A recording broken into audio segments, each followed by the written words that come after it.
Hello and welcome to The Hearing. I'm John. And from Chicago's North Side, I'm Scotto. And before we get to this week's album, just wanted to mention, now traditionally I've always been a little skeptical of deluxe editions of albums.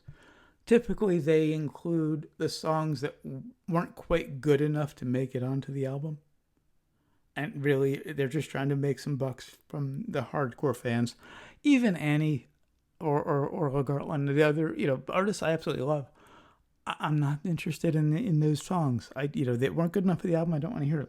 Yeah, I gave the Orla Gartland Yeah, long version a try. It was just kind of like, I yeah. think it was the right length. The songs that made the cut were the good ones. Although I liked the deluxe version of Saint Vincent Yeah, self-titled. I love Saint Titled. I love Self Titled. It's my favorite Saint Annie album. It might be my favorite album, full stop. But the extra songs I just didn't care for.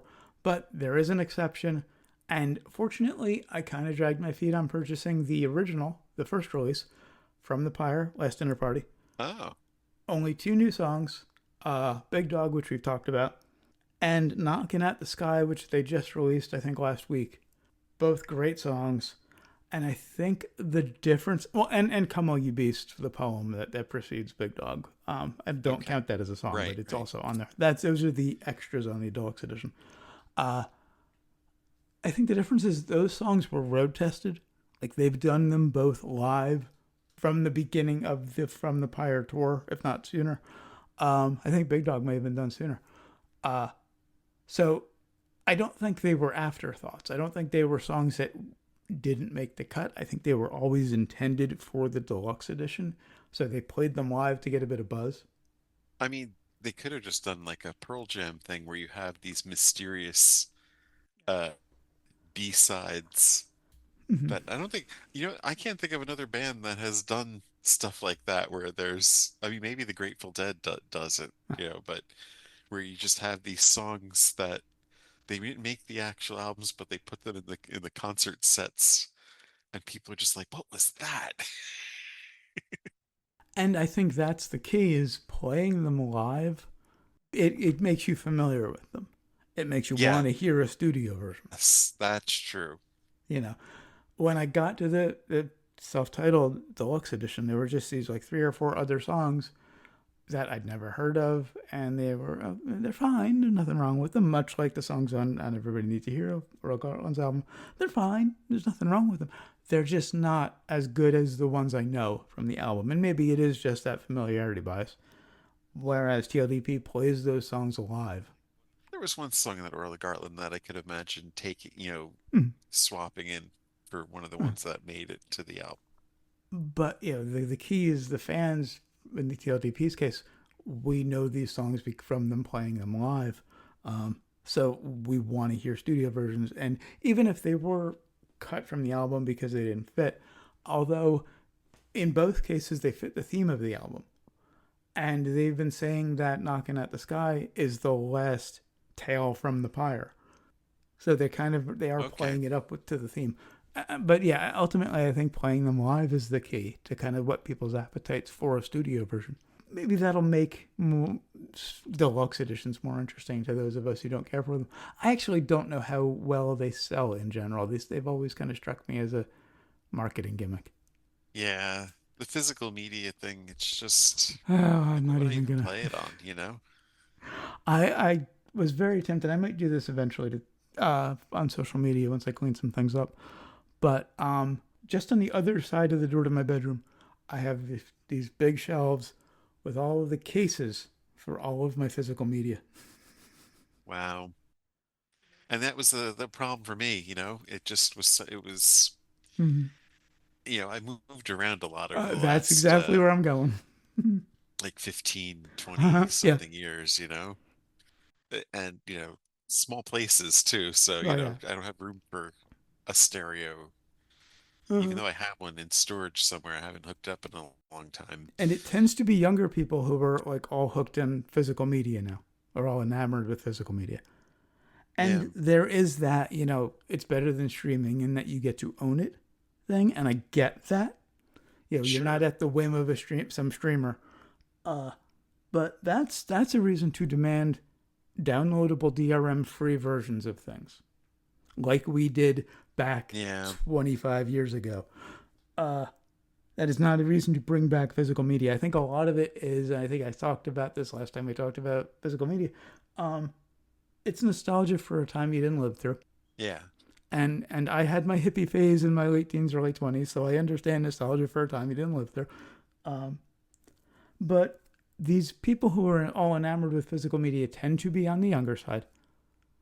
I don't think they have had to move with the mountain of jewel cases.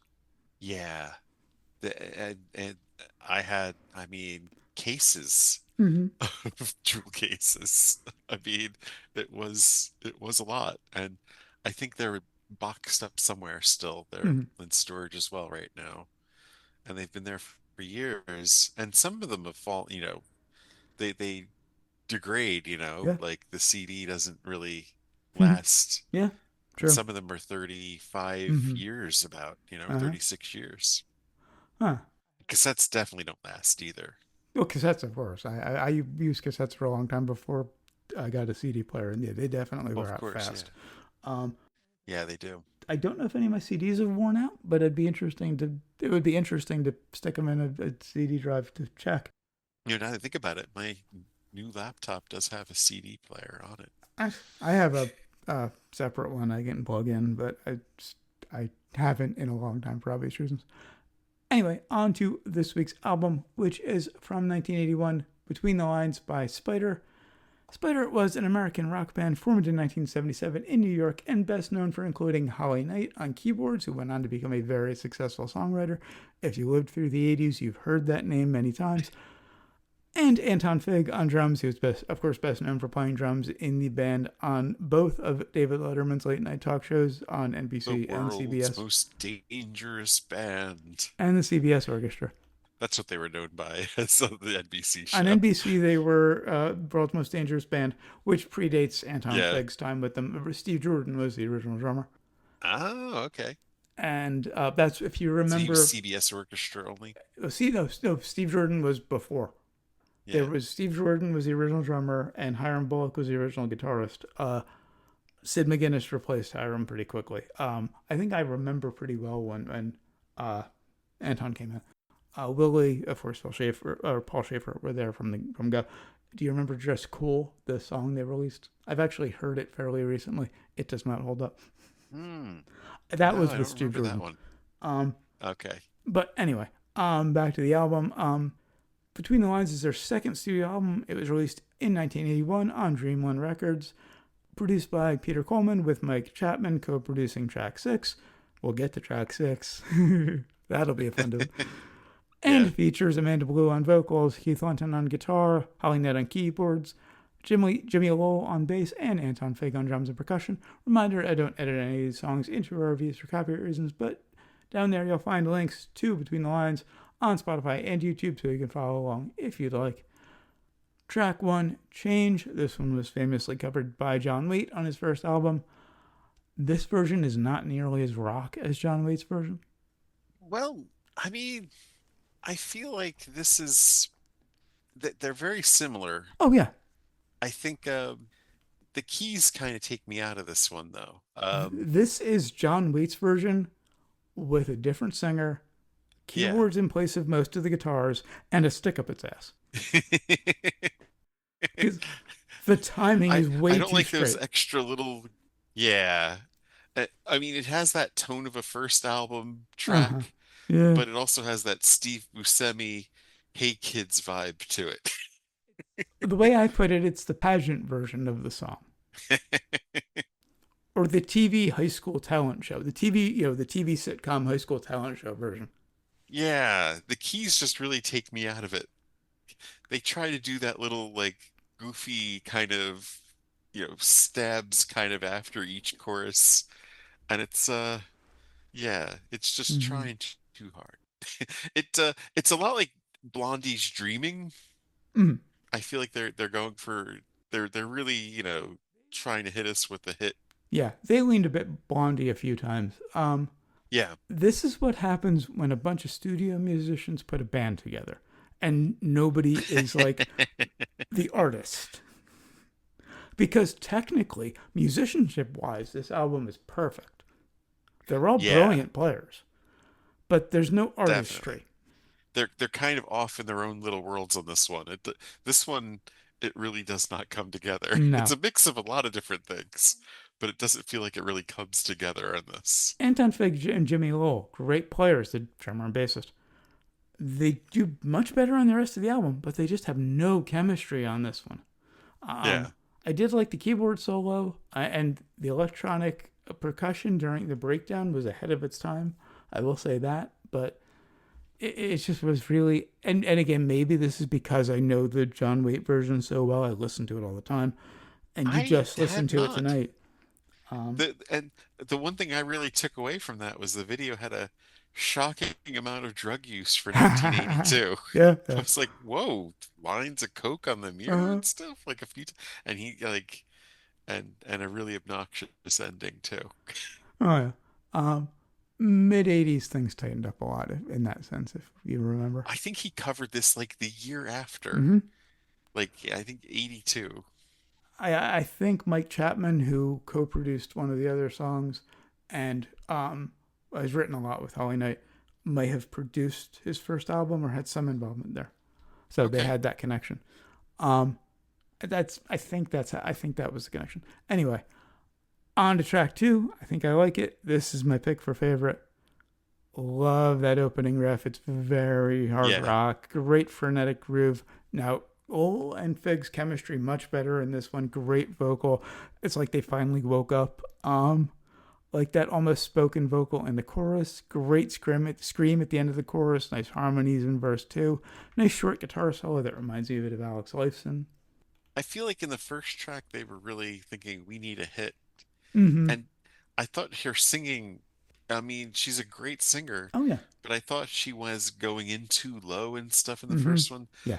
But this one, let's just let it all go Yeah. out. Yeah. And it does come together here. I mean, it's balls to the wall pretty And much, you know? I it mean, should have it's been the hard. open. Yeah. Man, yeah, if you open with this one, it's just like, whoa. I feel like they could have made it a little shorter, maybe. Mm. Like it's almost like a punk song. Uh, Like just do 3 minutes yeah. and get in, get out. There was no need to like repeat, but it's still a good yeah. song. It really holds up. Yeah, on multiple listens, Mm-hmm. unlike the first track. Track three, Between the Lines. That drum intro reminds me of Not My Slave by Unga Bunga. It's just that this constant, it goes on a bit longer. Oh, okay. And then it goes very Blondie in the verse. Yes. It's like a sing-along kind of Yeah. anthemy, Mm-hmm. Blondie. Nice groove. The muted guitar is nice, but I think it's a little too far to the right. Like the chorus, great intensity in the vocal. It gets better there. Nice harmonies in the bridge. That keyboard and percussion break is really interesting. Might be the best part of the album.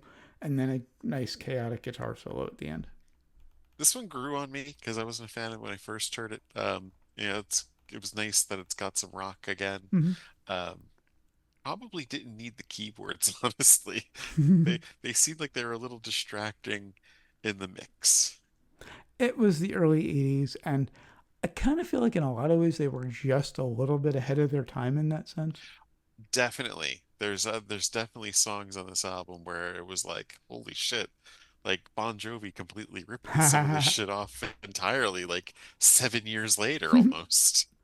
Track four, it didn't take long. This is the first ballad. Yeah, this if it wasn't for the guitar on this track, Uh, it would be really bad. it's got a nice slow groove. I like the muted bass sound, nice big harmonies in the chorus, but it is a very paint by numbers ballad. It's it was very Genesis actually, like Okay. misunderstanding Phil Mm, Collins, yeah. kind of Genesis, or Fleetwood Mac or Mm, the Eagles or right. whoever was selling albums at the time. Uh-huh. They were there. I mean, or Olivia Newton-John. Mm-hmm. But yeah, but then when the guitar kind of blares in, I'm Mm-hmm. like, oh, okay, that's I could listen to this. Ha. And then it goes back to the soft part. I was like, oh, okay, Mm, let's skip. ha. Track five, Going By. That opening piano reminds me a lot of Taking It to the Streets by the Doobie Brothers. Yes. I have my notes. I was like, what the fuck are they're doing the Doobie Brothers? I mean, yeah, it's definitely taking it to the Yeah. streets. But like heard it right away. But But that then, being said, yeah, it gets into the verse. It changes completely. Nice muted guitar sound. Of those big guitar chords in the pre-chorus, very new wave. Nice harmonies in the yeah, chorus. it's like merging the Doobie Brothers and the Talking Heads, and Ha! I'm just Yeah, like, yeah, okay, I'm I'm loving this. So yeah. this is my pick for Okay. strongest because it's just so weird. It's like Doobie Brothers, disco. Yeah, there's some nice slap bass in the break, some nice frenetic percussion too. Then it goes synth pop for a second right before the last verse. Yes. Like it whirls through like almost everything. And they're of course not going for a hit in this one. Uh-huh. They're just again just letting it all hang out Mhm. and having fun. Yeah, yeah, This one like, that Doobie Brothers thing was just them fucking enjoying yeah, it. yeah. Sometimes her vocals give me like a Robert Plant feel to it. Oh yeah, And this she's was one of definitely them very too, where it plant felt like influenced. she definitely. So it's like you throw Led Zeppelin in the Yeah. mix of all that too, and you're just like, wait, what's going on here? And now we get to the reason we're reviewing this album. Because, I mean, the original version of Changes was interesting, but Yeah. track six, Better Be Good to Me. This is unsettlingly close to the Tina Turner version. Yes.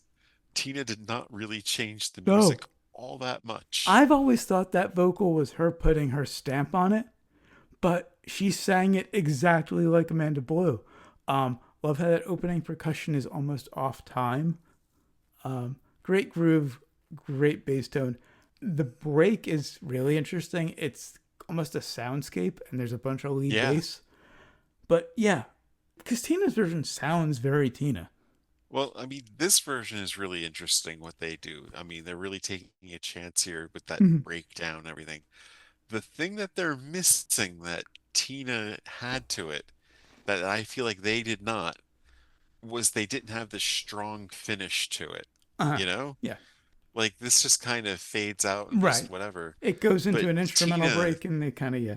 yeah, Tina puts like a real fucking fire at the Mhm. end where Yeah. you're just like, oh, okay. She almost did the same thing to that. All right, I guess she really did. She did the same thing to Fogerty, Uh-huh. Yeah, where she just right. took the song and ran with it. Mhm. Track seven, Can't Live This Way Anymore. It starts off with almost the leader of the pack groove on drums, Yeah, and then we get this great riff, great verse groove. I like the squeaks in the vocal. The chorus once again goes TV high school talent show, but like the new wave version of that. I like the chorus. It's very, I mean, it's catchy as fuck. And it's fast with the rock and pop Mhm. blend. Yeah, I like that percussion on Thunder in the second verse. Oh yeah. In the solo, Linton uses a whammy bar to approximate a slide, and that was a nice touch. And I love the rototoms or possibly octobans at the end. I'm not quite sure what they were. And I mean, I'm sold on Anton Fig's drumming. I Oh, mean, I mean, he's I've more been than sold just on Anton Figure drumming since the '80s when I heard him on Letterman. But he's more than just guessing the expiration date of the milk. track eight, Faces Are Changing. This one was sung by Keith Linton, the guitarist. It's ballad number two. Um, could be a good synth pop song, but it's just a bit too calculated. And the Yeah. chorus is kind of maudlin. Again, paint by numbers. I think the horrific thing is Starship just completely ripped this Yeah, off, yeah, and yeah. it wasn't good then either. And I think Amanda Blue sings the high part at the end of the chorus, but I'm not Oh sure. yeah. Of course the guitar pulls it off. I Mhm. mean, it's a pretty blah ballad, but you have this great guitar playing in the middle, and he just puts his stamp on everything. Track nine, Go and Run. The intro to this is nice and proggy. That is such a prog intro. That's my first thing he notes. If somebody was playing that on keyboards, I Uh, mean that's fucking Rick Wakeman or Emerson. And there's a nice scream and a verse that's really nicely syncopated, and then the chorus goes back to the pageant. They would have been a great backup band for a more interesting artist. Yeah, or at least if they had a songwriter to Hmm. throw them a few songs, Well, and that's it's fascinating because Holly Knight sort of wrote like or what King co-wrote most of the Crimson did. album, and she's written hits for other artists, massive hits. Um, Of and course. she wrote some great stuff for her band Device. I'd love to do that album at some point, uh, but it just doesn't work here for a I'm lot of thinking it. just a couple of songs, you know? Mm-hmm. I do like the shouted bit. I will say that. And track 10, I love good groove even before the bass comes in. I like the riff in the pre-chorus. Great guitar sound in the chorus. Love the dual solo, but I can't tell if it's a guitar and a keyboard or two guitars. I think this was originally like on the first listen, this one Mm. was a standout for me, but Uh, then it kind of I mean it's still good though, I think. uh, I like how they just let the guitar loose throughout the yeah, whole thing yeah. pretty much. So, do you recommend it? Ooh, you know what? I will, because I mean there's a few tracks on here that we could live without, but I Mm. think there's some real gems here. And surprisingly, we're going opposite on this one. I don't recommend it as anything other than a kind of interesting historical note because of changes and Better Be Good to Me and Holly Knight and Anton Fig.